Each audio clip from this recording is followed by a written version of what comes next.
yang harus ditaati oleh warga. Dan apabila pantangan tersebut dilanggar, maka batu tersebut akan terbuka atau membelah dan menelan siapa saja yang berada di atasnya sehingga tidak dapat keluar lagi. Di sebuah kampung yang masih masuk ke wilayah Sambas, kampung tersebut bernama Pemangkat yang merupakan tempat batu ini berada. Tak jauh dari batu tersebut terdapat rumah yang didiami oleh satu keluarga yang terdiri dari ibu dan kedua anaknya. Ibu tersebut bernama Mak Tanjung dan kedua anaknya bernama Melur dan Pekan. Mak Tanjung sangat sering bersedih karena ia baru saja kehilangan seseorang suami yang ia cintai. Kini beliau terpaksa harus banting tulang demi menghidupkan dan menjaga kedua anaknya dalam keadaan serba kekurangan. Pada suatu hari, Mak Tanjung ingin sekali memakan telur ikan tembakau. Maka ia pun bergegas pergi ke sungai untuk mencari telur tembakau. Saat menangkap ikan tembakau, bukan main senangnya hati Mak Tanjung karena ikan dan telurnya lah ia mendapatkan lauk sebagai pelengkap nasi yang akan dimakan bersama kedua anaknya. Wah, besarnya ikan yang Mak dapat, kata Pekan kegembiraan. Ya, ini ikan tembakau namanya.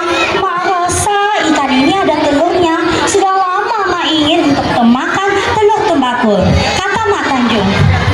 Mak Tanjung pun langsung menyiangkan ikan tersebut dan menyuruh anak perempuan sulungnya bernama Melur untuk dimasak gulai. Setelah menyuruh anaknya tersebut dimasak gulai, Mak Tanjung pun berkata kepada anak perempuannya, "Nak, masaklah gulai tembakau ini dan goreng telur ikannya. Mak hendak ingin pergi ke hutan untuk mencari kayu bakar. Jika Mak lambat pulang, Melur dan Pekan makalah dahulu. Tapi ingat, jangan lupa sisakan Mak ya," pesan Melur kepada Pekan.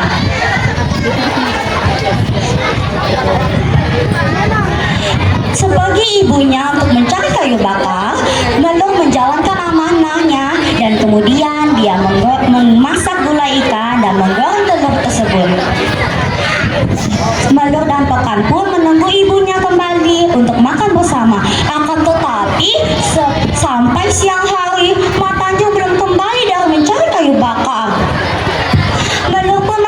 Pekan pun menangis dan karena tidak sanggup lagi menahan lapar. Karena tidak tega melihat adiknya yang menangis, Melur pun bergegas menyajikan nasi, gulai ikan, dan telur ikan goreng. Sedap betul telur ikan ini, kata Pekan dengan gembiranya. Pekan, jangan masih makan ikan telur ikan saja, makanlah nasi dan gulai ikan, kata pesan Melur kepada Pekan. Kakak, telur ikan ini sudah habis, berilah Pekan lagi. Belum puas rasanya memakan telur ikan ini, minta Pekan. Telur ikan ini memang tidak banyak. Nah, ambil bagi yang punya kakak. Pekan pun langsung memakan habis telur kepunyaan kakaknya tersebut. Dan ia pun meminta lagi. "Kak, Pekan hendak lagi telur ikan," minta Pekan. Mana ada lagi, Pekan makan saja nasi dan gulai ikan. Lagipun yang tinggal itu untuk Mak. Mak sudah pesankan untuk kakak untuk supaya menyimpankan sedikit telur ikan untuknya, kata Melur. Mendengar perkataan tersebut, Pekan menangis dan mendesak kakaknya. Ia pun membujuk kakaknya. Melur pun mencoba untuk memujuk adiknya, akan tetapi pujukan tersebut malah membuat tangisan Pekan semakin nyaring. Dan tiba-tiba Pekan berlari dan mencapai telur ikan yang sudah disimpankan kakaknya untuk ibunya. "Hah, rupa-rupanya masih ada telur ikan," kata Pekan dengan gembiranya. "Pekan, jangan makan telur ikan itu,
sedih melihat ibunya yang tidak dapat memakan telur tembakau.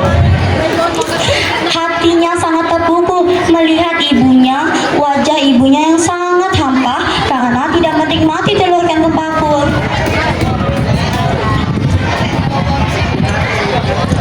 Dengan hati yang sangat kecewa, Mak Tanjung pun berjalan menuju Batu Bala.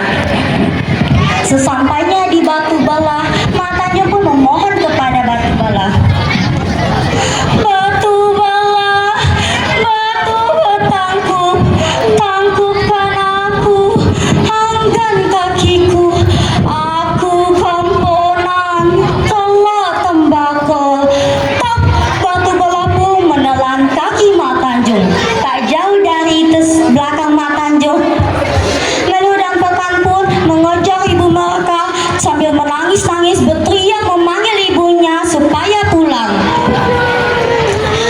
Namun Mak Tanjung tetap bertekad hati untuk memohon kepada Batu Bala. Batu Bala, batu bertangkup, tangkupkan aku, anggan pinggangku, aku komponan telur tembakau. Tak, Batu Bala pun menelan sampai pinggang Mak Tanjung. Mereka sangat takut jikalau ibu mereka ditelan Batu Bala, batu bertangkup. Dan ia pun terus saja berlari mengejar ibu mereka sambil memanggil-manggil supaya mereka dimaafkan. Tapi Mak Tanjung tetap bertekad hati untuk bermohon kepada Batu Bala. Batu Bala, batu bertangkup, tangkupkan aku, anggan palaku, aku komponan telur tembakau. Tak, Batu Bala pun menelan sampai pala Mak Tanjung. Melur dan Pekan pun menangis melihat ibu mereka ditelan Batu Bala di hadapan mereka. Dan mereka kedua anak tersebut menunggu ibunya di hadapan mereka. Akan tetapi ibunya tak kunjung muncul. Dan sampai sekarang tempat ini berada di kawasan kawasan Tanjungan Batu dan terletak di Kecamatan Pamangkat. Adapun pesan yang dapat kita ambil dari cerita ini, pertama, kita harus menjadi orang yang bertanggung jawab sebagai seorang ibu. Kita harus memiliki tanggung jawab kepada anak-anaknya walaupun selepas ditinggal suami. Sebagai seorang anak, kita harus menjaga amanah ibunya walau apapun yang terjadi. Kedua, kita harus menjadi orang yang jujur dalam keadaan apapun. Ketiga, kita harus menjadi pribadi yang mandiri tanpa bergantung orang lain. Dan terakhir, keempat, yaitu kita harus senantiasa bekerja keras dalam menjalani hidup ini. Saya Nafizah Hersa meminta maaf kalau ada salah kata. Saya tutup, wabillahi taufiq wa hidayah.